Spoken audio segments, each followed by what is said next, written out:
Yuta Okkotsu. I'm gonna get into it because this panel has caused a lot of discussion and a lot of complaint from a lot of people who doubt Yuta's hymness. And I'm here to tell you right now, if you doubt Yuta's hymness, frankly, you are just wrong. And I'm here to tell you why. In this panel here, Kenjaku specifically notates Yuta Okkotsu as Jujutsu High's number 2. Now, a lot of people have brought up that this is only specifically referencing cursed energy. He's number 2 in cursed energy output compared to Sukuna. While that is probably true, I'm also here to tell you that he is calling it Jujutsu High's number 2. Now, a lot of people are like, well, Gojo's dead, so now actually Yuta Okkotsu would be the number 1. So that is why he's not calling Yuta Okkotsu the number 2 in strength. Which, Gojo's corpse is still fresh. It's probably still warm. Like, they haven't even finished mourning him. They didn't even have time to mourn him yet. Kashimo hasn't even popped up on the battlefield. Kenjaku is too busy looking at Sukuna's face going, damn, Sukuna looks like he's enjoying himself with that new curse technique development. He is clearly saying that next to Gojo, Yuta Okkotsu is number 2 in strength.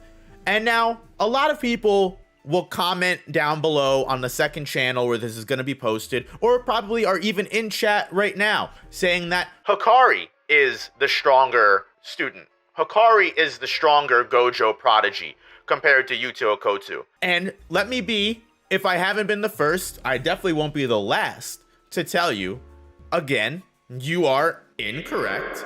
Hakari is not stronger than Yuta Okkotsu. You're out of your mind if you think that. And I promise you, if you don't believe me at the end of this, you are doing mental gymnastics, my friend. Because Yuta Okkotsu, with the ability to copy any curse technique that he wants, frankly speaking, if Okkotsu was able to eat a piece of Gojo's arm or eat a piece of Sukuna's arm, or let's say, for example, it's literally as small as a trace of blood or a piece of hair, right? Let's say that. If that is the case, Yuta is a god. Like, there may be curse techniques that we haven't even seen Yuta Okkotsu use yet, but not to go into headcanon here, let's talk strictly about what we have seen Yuta be able to do. We know Yuta is able to use curse speech.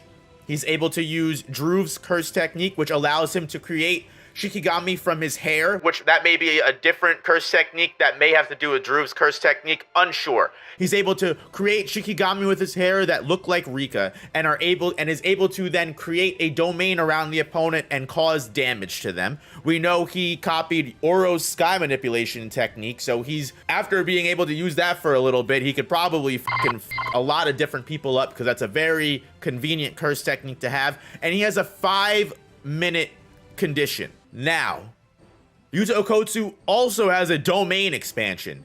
We haven't seen it yet, but Yuta Okkotsu was confident enough in his domain expansion to take on both Ishigori and Oro in a domain clash, fully powered up and using the power and keeping Rika outside. Again, speaking that on the topic of Rika, Yuta also, any fight against him is a 2v1. Yuta can partially summon Rika anytime he wants, whether that be Rika's full-on arm and just punch the out of anybody. And Rika can also be fully manifested to give him the copy curse technique. We've seen even partial manifested Rika be able to crumble stadiums, full-on building. So she's, at least as the power scalers would like to say, building level. On top of all the curse energy output that Rika has, the curse energy beam, everything that is literally at Rika's disposal. On top of the fact that, just to glaze Rika a little bit more, she was stronger than Itadori Yuji, able to completely restrain Itadori at a moment's notice, to the point where Itadori couldn't even move a muscle. So, again, I mean, fully manifested, they were throwing punches back and forth with Ryu, however your interpretation is. So if you want to say Yuji has gotten stronger since then, I would definitely agree with you. I don't know how Yuji would do against Rika at this point in time, but Rika is no small feat. Rika is a very strong opponent. Don't forget Angel's Curse technique. Yuta could have also eaten Angel's Curse technique of Jacob's Ladder, which I would love to see Yuta swap out the curse speech microphone and like it changes to be like a Halo or with an angel wing or something like that. Again, getting into headcanon, but again, it just shows what Yuta is even possible of. Speaking of headcanon, the reason why I even got to this point is because Hakari is just not beating Yuta. Yuta Okkotsu is again able to go back and forth in close quarters combat with Itadori Yuji, which is no small feat.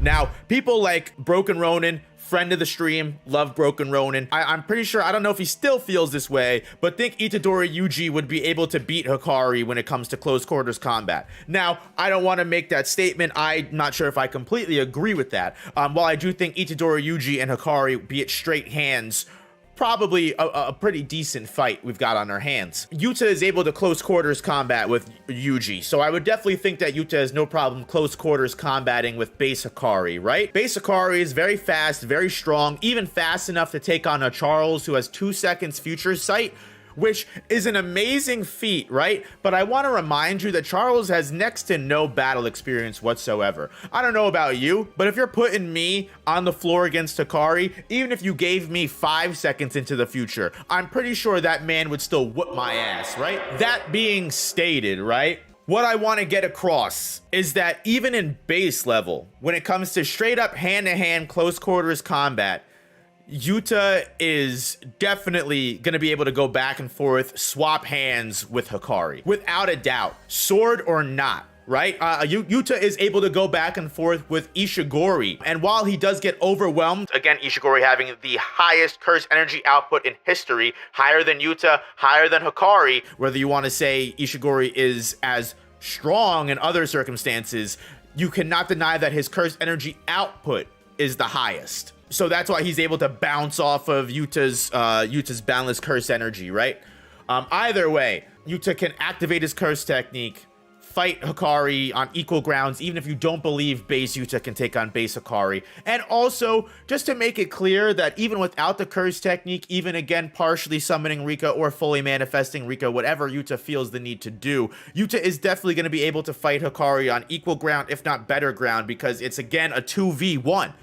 That being said, if it comes to domain expansions, right? If it actually does come to a domain battle, we know that Hakari's domain does indeed activate faster than Yuta's, without a doubt, because Hakari's domain doesn't have a one-hit kill factor. We don't know what Yuta's domain is yet. We haven't seen that. So this could be contested. This could be proven wrong later. In Yuta's favor, right? It can only go in Yuta's favor, because if Yuta's also has a fast-acting innate technique as well, I mean, that just means he combats Hakari's domain even better. So again, it's not even like this could change in Hakari's favor. This could only go better in Yuta's favor, to be honest with you. Even inside the domain, Hakari is all down to luck. I completely need to remind that is Hakari getting Jackpot and even reaching the Jackpot state with the background boss music and everything playing, where he gets the full unlimited cursed energy, advanced reverse curse technique on auto relay, and everything you can think of that is really what puts Hakari in the highest state of minds of a lot of these copers. No offense. Yuta is going to be able to, again, match Hakari. If we already are on the base level that Yuta is able to match Hakari in hand-to-hand combat, sword or not. Even if Rika's caught in the domain, if Rika's not caught in the domain, I still think that point stands. Again, if Rika's caught in the domain, that just means Hakari's getting completely overwhelmed. I think Rika's addition to the fight is really what just makes Yuta losing so much harder to believe. But even if Rika is left out of the domain expansion, inside that fight, Hakari needs to hit Jackpot, right? And Yuta is going to be able to press him the entire way. Now, Kashimo and Hakari are able to go back and forth and throw hands and duke it out in the domain expansion, and Hakari's still able to hit that with his luck every single time. So I wouldn't doubt that Hakari in a fight with Yuta is going to be able to hit Jackpot. That definitely isn't going to be an argument that I make. That definitely isn't going to be a hill that I die on. That, like, Yuta would beat Hakari before before Hakari gets Jackpot. My whole argument rests on the sole fact that even if Hakari gets Jackpot, I promise you that's not mattering.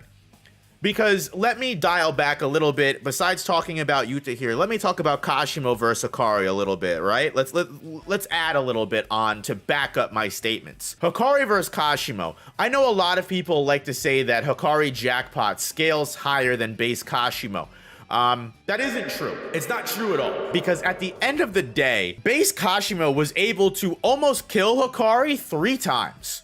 Not once, not twice, 3 fucking times, right? Hakari almost died at the very end of the fight because he got struck in the stomach and was lucky enough to get an instant jackpot when casting his domain expansion, which would instantly regenerate him and heal him before he died. So again, let's put that into perspective. A Kashimo who barely took any damage the entire fight, right? Kashimo definitely was getting hit critically, but took no damage, showed no signs of stamina loss until that last domain expansion, where not only it is luck that saved Hakari. I don't want to take that away from Hakari. Hakari is a strong fighter. He's top 10 for sure, but let's call it what it is, luck. After dropping Kashimo in water and forcing Kashimo to exhaust all of his cursed energy that he had, which goes to show that Kashimo still had plenty packing and could still have went for a very long period of time. Kashimo was brought into the water, was brought into weakness, and Kashimo was still able to bring Hakari down into the water, fight him underwater, and blow himself up using the last of his cursed energy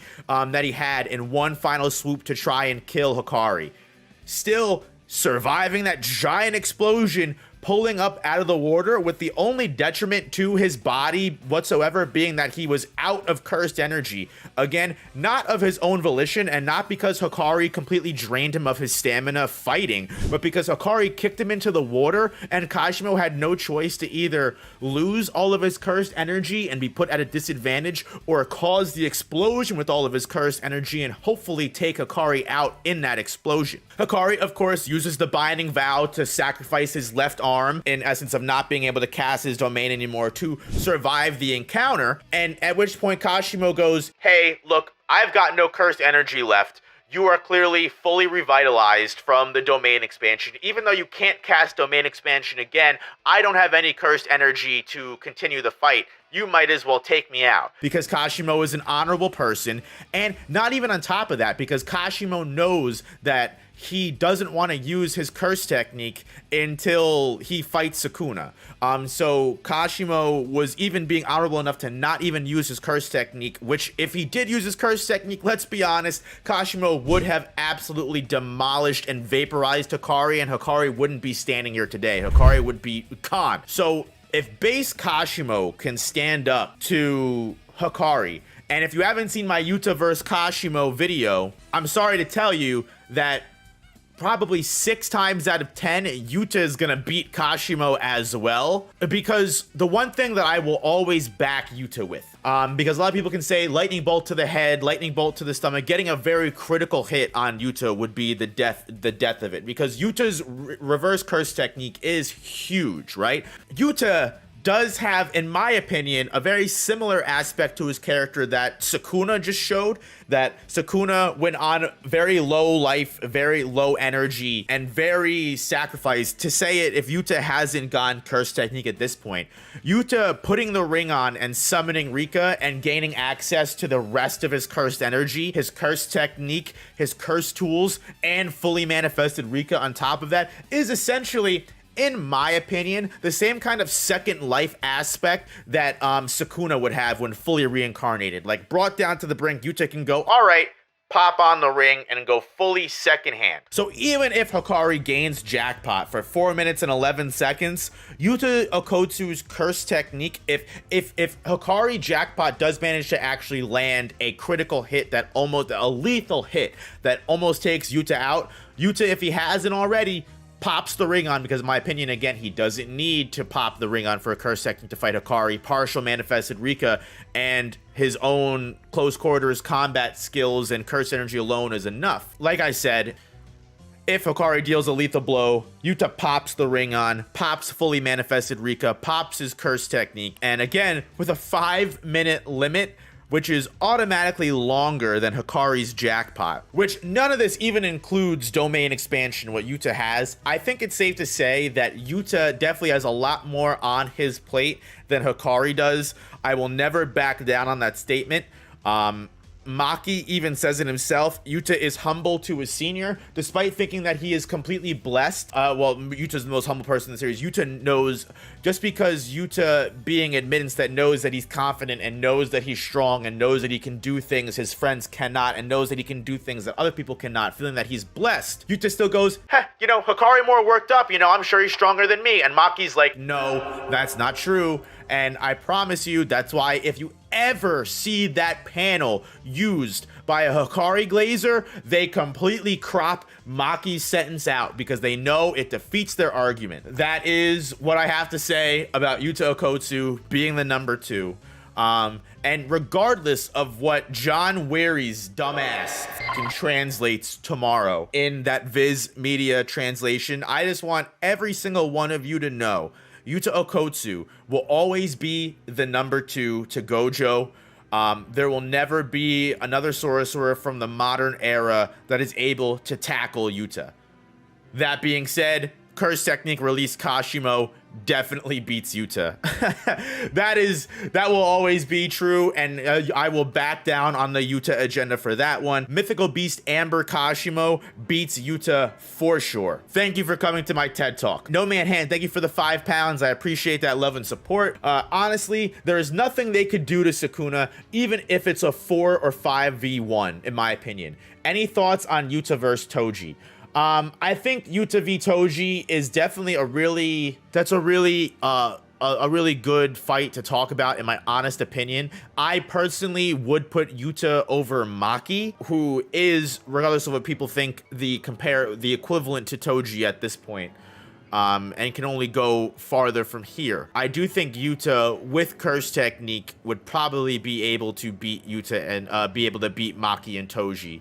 It would definitely be a strong and hard fight, probably the hardest fight he's ever been pressed. I'd probably say 5 out of 10 too, because I do think there's chances where Maki could get a win con, or I'm sorry, Toji could get a win con for sure, especially if you consider the inverted Spear of Heaven, the Soul Splitting Blade, that Chain of 1,000 Miles, all the different curse tools that he has at his disposal, and just that immense speed he showed in the anime. That was crystal clear. I definitely think it's I think there's situations and scenarios where Toji could win, but I think Yuta wins more times than not. It's definitely a good conversation to have.